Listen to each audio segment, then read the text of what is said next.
السلام علیکم، آپ دیکھ رہے ہیں اسٹوری ود رابی۔ میری آج کی کہانی کا ٹاپک ہے لڑکا اور سیب کا درخت۔ پرانے وقتوں کی بات ہے، کسی جگہ ایک بہت بڑا سیب کا درخت تھا۔ ایک چھوٹا سا لڑکا ہر روز وہاں آ کر درخت کے ساتھ کھیلا کرتا، درخت پر چڑھ جاتا، بہترین سیب توڑ کر کھاتا اور درخت کی گھنی چھاؤں میں سو بھی جاتا۔ وہ درخت سے محبت کرتا اور درخت کو بھی اس سے محبت تھی۔ لڑکا بڑا ہو گیا، اب وہ ہر روز درخت کے پاس کھیلنے نہیں آتا، مگر کبھی کبھی ملنے ضرور آتا۔ نیچے بیٹھ کر خوب باتیں کرتا اور تھوڑا بہت کھیل بھی لیتا۔ ایک مرتبہ لڑکا کافی عرصہ بعد درخت کے پاس آیا، اداس لگ رہا تھا۔ درخت نے کہا، آؤ کھیلتے ہیں۔ لڑکے نے بے رخی سے جواب دیا، میں بچہ نہیں رہا، اب میں تمہارے ساتھ مزید نہیں کھیل سکتا، مجھے کھلونے چاہیے جس کے لیے مجھے پیسوں کی ضرورت ہے۔ مجھے افسوس ہے کہ میرے پاس پیسے نہیں ہیں، لیکن ایک کام کرو، میرے سارے سیب لے کر بیچ جاؤ، اچھے خاصے پیسے مل جائیں گے۔ لڑکا جذباتی ہو گیا، سارے سیب توڑے اور خوشی خوشی چلا گیا۔ اس کے بعد وہ کافی عرصہ تک دوبارہ نہیں آیا۔ درخت اداس ہو گیا، وقت گزرتا گیا۔ اس بار لڑکا ایک جوان آدمی کے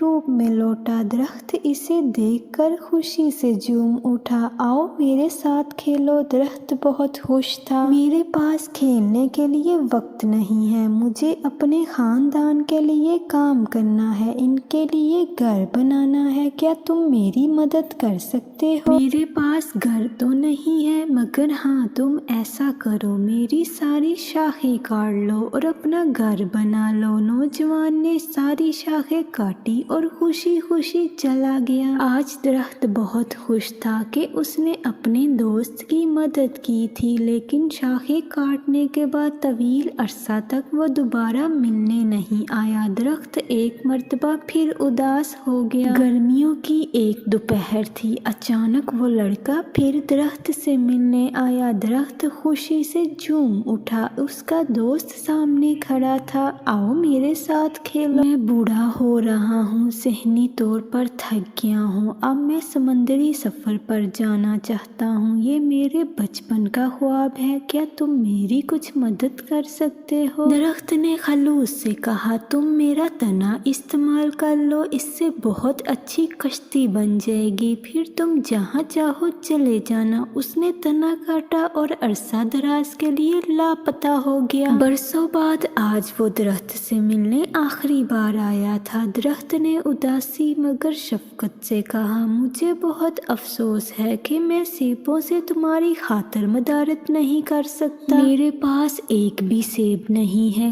کوئی بات نہیں، ویسے بھی اب میرے منہ میں دانت نہیں رہے کہ میں سیب کھا سکوں، میرے پاس تنا بھی نہیں رہا جس پر تم اوپر چڑھ جایا کرتے تھے، اس کام کے لیے بھی میں کافی بوڑھا ہو چکا ہوں۔ اس نے اداسی سے مسکراتے ہوئے کہا، میرے پاس تمہیں دینے کے لیے کچھ نہیں ہے سوائے مردہ جڑوں کی ڈنڈیوں کے۔ درخت نے اداسی سے کہا، مجھے اب کسی چیز کی ضرورت نہیں ہے، آرام کے لیے ایسی ہی جگہ کی ضرورت ہے، بھاگتے بھاگتے تھک گیا ہوں میں، آدمی وہی ڈیر ہو گیا۔ درخت نے خوش دلی سے کہا، شاباش، آ جاؤ میری آغوش میں، آرام کرنے کے لیے اس سے اچھی جگہ اور کون سی ہو سکتی ہے۔ آج درخت بہت خوش تھا۔ یہ ہم سب کی کہانی ہے، والدین درخت کی طرح ہیں، جب بچے چھوٹے ہوتے ہیں تو ان کے ساتھ خوب کھیلتے ہیں، مگر وہ جب بڑے ہو جاتے ہیں تو بس اس وقت ان کے پاس آتے ہیں جب اولاد کو ان کی کوئی ضرورت ہوتی ہے یا وہ کسی مصیبت میں ہوتے ہیں۔ اس کے باوجود چاہے کچھ بھی ہو جائے، والدین ہر وقت کچھ نہ کچھ دینے کے لیے تیار رہتے ہیں، اس لیے کہ ان کی اولاد خوش رہے۔ پلیز میرا چینل سبسکرائب کریں، لائک کریں، شیئر کریں، اسٹوری اچھی لگی تو بیل آئیکن پر بٹن پریس کریں۔